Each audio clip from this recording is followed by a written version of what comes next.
오늘 특별한 순서. 두 분 다 너무 재미있어서 막 히스토리 얘기를 듣다 보니까 시간 가는 줄 모르고. 그러니까요. 오늘 아주 특별한 분들이 모여서 이렇게 같이 투자자 얘기를 들으니까 조금 평소와 다른 분위기가 느껴지기도 합니다. 근데 아까 우리 수석님이 그래서 일단 뭐랄까 헬스케어 관련된 스타트업으로 오신 얘기까지는 했고요. 그 다음에 결국 이제 아까 두 군데를 거쳤다고 말씀을 주셨고, 물론 이제 뭐 거기서 아주 큰 성과가 나지 않았기 때문에 하셨겠지만, 그러고 나서 어쨌거나 다시 결국은 투자하는 역할로 오시게 됐잖아요. 그 마지막은 또 뭐 가보니까 너무 어려운 거죠. 그게 너무 저희 맘대로 결론을 내리지 않도록 그 얘기까지도 조금 해주시면 좋을 것 같습니다. 네네. 그러니까 두 번에 사실은 제가 얼리 스테이지 스타트업을 했었었고요. 하다 보니까 초반에 되게 잘 셋업이 돼야지, 이제 펀더멘탈이 튼튼해야지 나중에 스케일업을 할 수 있는 영향이 있다라는 걸 정말 절실하게 느꼈고요. 그래서 사실 엑셀러레이터가 이제 그때 이제 어느 정도 이제 한국에서도 비즈니스 모델이 생겨나기 시작했고, 그래서 우연찮게 이제 제가 그런 생각을 하면서 이제 알아보고 있을 때 저희 이제 이용관 대표님을 만났었고요.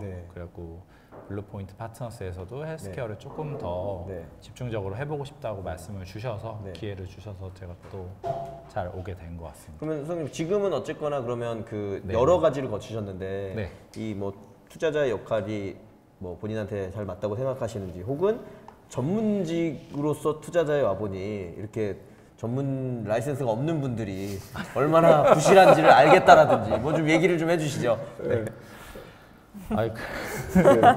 그런 건 아니고, 저도 이제 사실은 제가 이제 회사에서 뭐 주로 의료 관련 회사에서 의료인이었다 보니까 제가 IR 자리를 정말 많이 다녔었어요. VC 분들도 많이 만나 뵀었고, 그래서 사실은 그분들한테도 정말 많이 도움도 받았고, 그래서 당연히 그 도움도 있는데, 그게 이제 저는 초기에는 사실은 그런 도움을 받으실 수 있는 영역이 많이 존재하지 않다고 생각을 해요.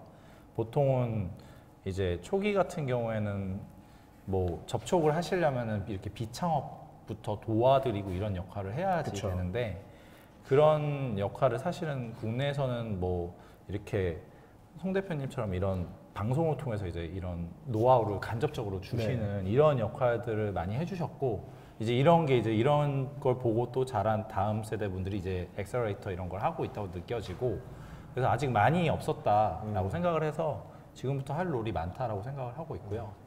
그래서 뭐 당연히 뭐 투자자 분들마다 관점이 다른데, 저희는 초기에 집중을 해서 초기를 진짜 좀 단단하게 셋업을 해보자라고 말씀을 드려요. 그래갖고 피벗도 과감하게, 정말 시장에서 원하지 않는다면 그 대신에 그 전에 판단은 그만큼 시장과 부딪혀서 진짜 리얼 마켓의 리스폰스를 많이 보고서, 그러고서 아니면 그때는 진짜 과감하게 결정을 하는 그런 거를 주문을 해드리고 있고요. 거기서 필요한, 사실 그런 초기의 분들이 그런 네트워크나 액세스 채널이 부족하실 때가 많아요. 이제 그런 거를 제가 전문직에 있었다 와서 그런 채널을 제공하기 유리한 건 맞는 것 같습니다. 그 분야에 대해서는. 알겠습니다. 자,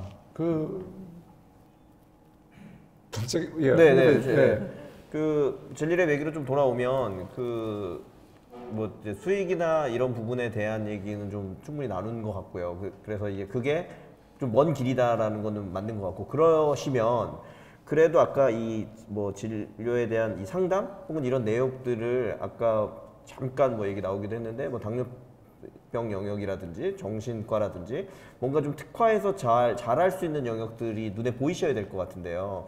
이미 서비스를 진행하고 계시니까 어떤 분야, 어떤 영역이 그래도 우리가 그 챗봇을 통해서 수집 진단하기 좋을 것 같다, 혹은 앞으로 이제 주 타겟으로 하겠다, 이런 것들 좀 정하고 계신가요? 어떠신가요? 네, 우선 그 질환 관리 목적에서는 말씀하신 대로 계속 꾸준히 뭔가 약을 먹고 진료를 받아야 하는 그 진료를 꾸준히 받아야 되는 그런 만성질환 위주로 많이 보고 있고요. 지금 서비스를 하고 있는 부분이 정신과랑 피부과에서 아토피 부분을 하고 있어요. 그리고 제가 아토피 환자였거든요. 30년간. 정말요? 저희 거 지금 그러세요? 좀 완치가 된 상황이라. 그렇군요. 그리고 추가로 뭐 천식이랄지 아니면 네. 말씀하신 당뇨 이런 만성 질환이 굉장히 많잖아요. 네. 그리고 유방암 환자분들 네. 얘기도 많이 나온 게 그 수술을 하신 다음에 네, 네, 네. 항암제를 5년에서 10년간 복용을 해야 되는데 네, 암인데도 불구하고 네, 복용률이 50%도 채 안 돼서 그 부분을 좀 개선시키면 좋겠다라는 얘기도 많이 나오고 있어요. 네. 저 이 얘기를 제가 사실 그 말씀드린 것처럼 제 의식이 있는 순간부터 30살까지 제가 아토피에 되게 시달렸었거든요. 물론 근데 뭐 신의 은총인지 결혼 후 그 서울에 살다가 지방으로 내려가서 그 이후로 나와서 문제가 없긴 한데 그래서 말씀하신 그래서 저는 사실은 그 아토피가 되게 아플 때는 딱 말씀해 이게 만성 질환이었거든요. 만성 질환이어서 정말 대한민국에 있는 모든 병원을 다 가봤거든요. 그래서 결국은 궁극적으로는 최종 그냥 제 사례를 그냥 말씀드리면 좋을 것 같아서 그 이제 서울대학병원에 가서 이제 제일 유명하신 분한테 치료를 받았는데 그분께도 한 3년 받다가 이제 제가 이제 군대 이제 신검 받으러 가기 직전에 선생님 저는 언제까지 일해야 되나요? 그랬더니 두 가지 얘기를 해주셨어요. 하나는 바로 저 앞에 분 환자분이 49살인데 계속 아토피 이걸 하러 온다. 그래서 정말 눈물이 나더라고요. 그리고 제가 그때 20몇 살 때인데 내 아들이 17살인데 걔 아토피거든. 못 고쳐서 지금 포도 생식을 하고 있다. 라는 얘기를 그 의사 선생님이 저한테 해주고 그래서 저는 그때 20대 초반에 그 얘기를 듣고 두 가지가 되게 충격이었거든요.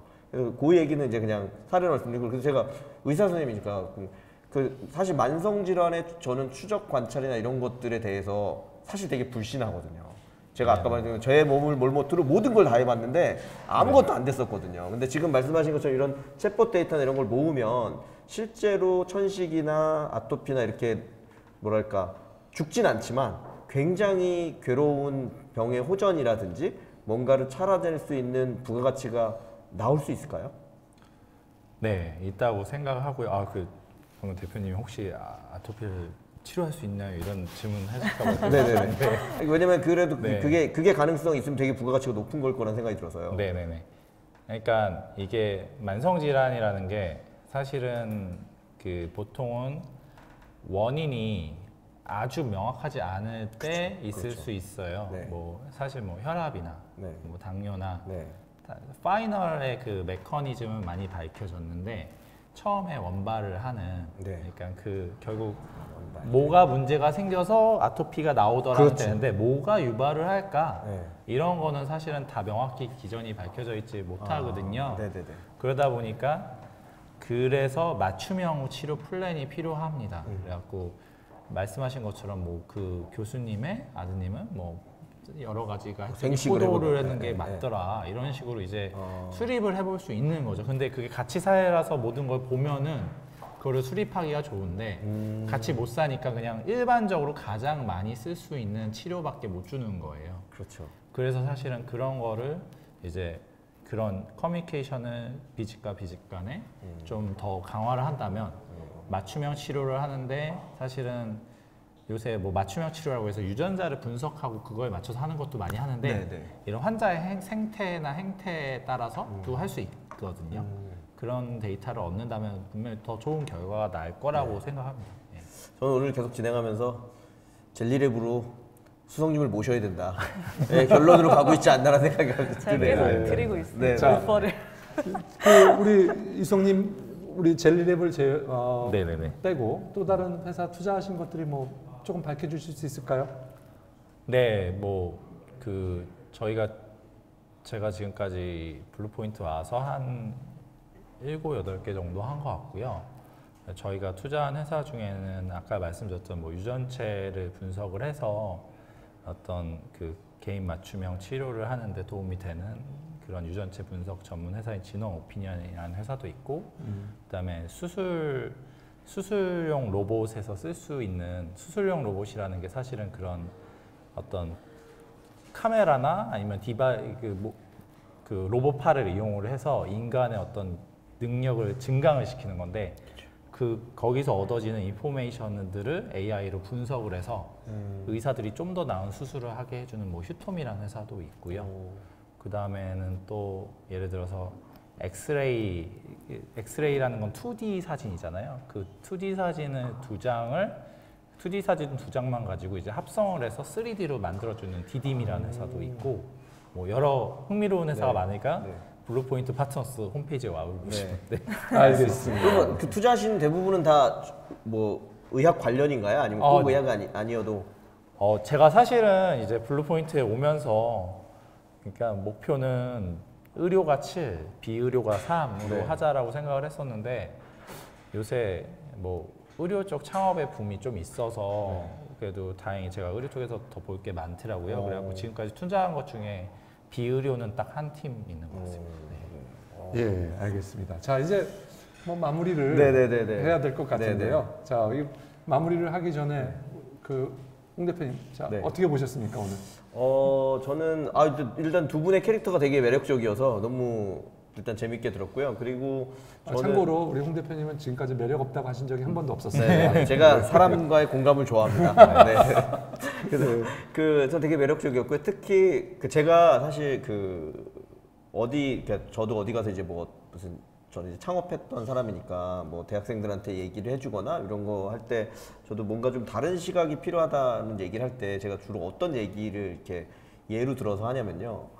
저는 우리나라 뭐 의료보험료가 비싸다라든지 보건복지 정책을 어떻게 잘해야 된다 이런 얘기를 하게 되면 이게 지금 뭐 15조 원이 마련돼 있는데 25조 원이 있어야 되기 때문에 10조가 턱없이 부족한 거다. 20조를 어떻게 만들 거냐 막 이런 얘기들 같은 게 늘 많잖아요. 늘 그러니까 쉽게 얘기해서 어떤 자금이 필요하고 그 자금을 어떻게 만들 것이냐.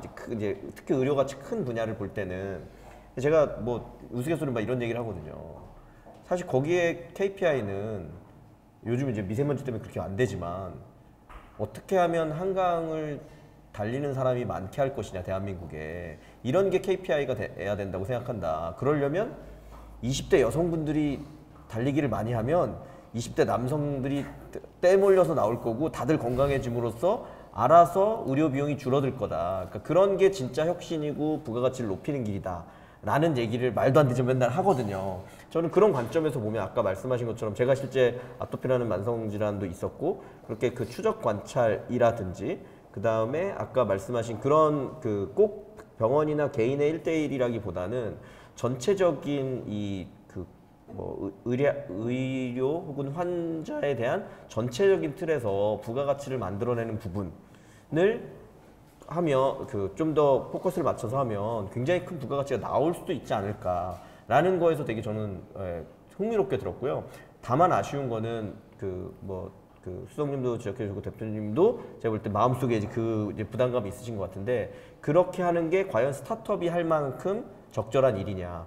예를 들면 뭐 5년, 10년 이렇게 버티면서 그걸 찾아내야 된다거나 혹은 그걸 2, 3년으로 줄이려면 지금보다 훨씬 많은 사람, 훨씬 많은 자금을 넣어야 되는 부분들도 있기 때문에 예를 들면 무슨 이런 거죠. 뭐 보건복지부가 됐든 아까 제약회사로 됐든 큰 프로젝트화 돼서 이런 거를 굉장히 빠르고 신속하게 다양하게 쫙 해보면은 부가가치를 나타낼 수도 있지만 그렇지 않으면 우리가 그래도 가능성이 있다고 생각하는 100개 중에 두세 가지를 시도하다가 분명히 100개 중에 아주 좋은 게 있음에도 불구하고 그거를 달성하지 못하고 이제 이렇게 힘든 순간을 맞이해야 되는 이런 부분도 있을 것 같아서 되게 우려스럽기도 하고 저는 그렇게 느껴졌습니다.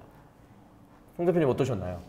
예, 저는 오늘 우선 첫 번째로는 아까 대표님의 말씀 중에 굉장히 매력적인 부분이 하나가 창업 전에 2년을 이게 어려운 일인 줄 알고 2년을 서바이브하면 성공한 거라고 말씀하셨는데 그 중에 반을 했다 벌써 1년을 서바이브했다.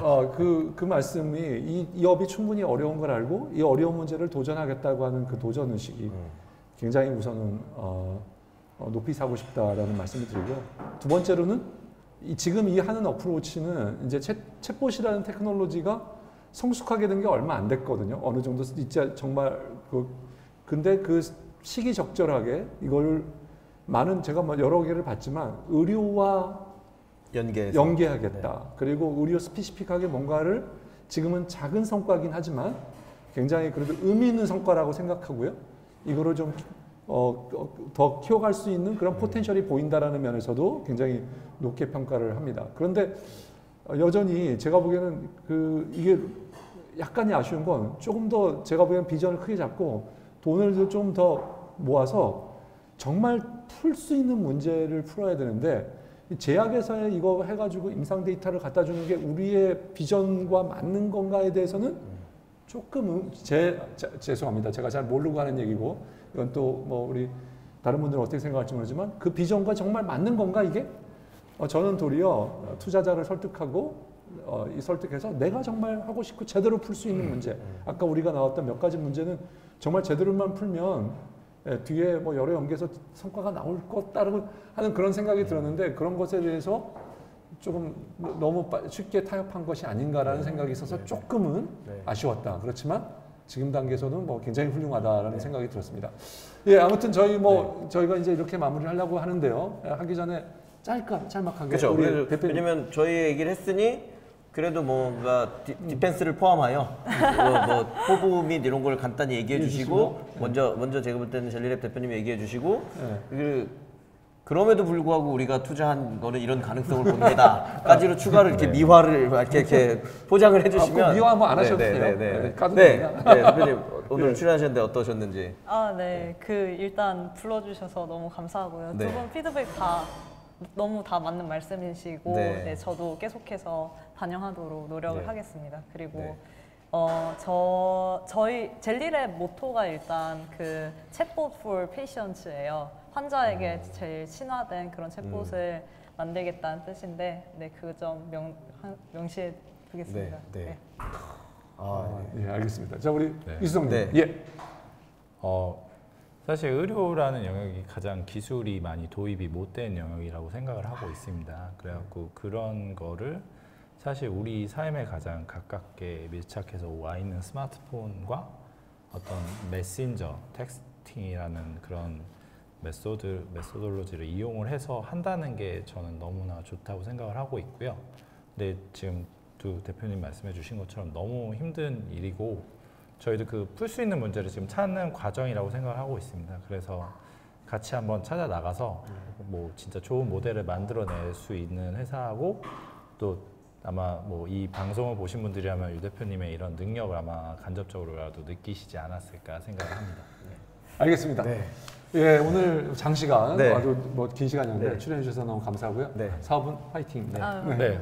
감사합니다. 감사합니다.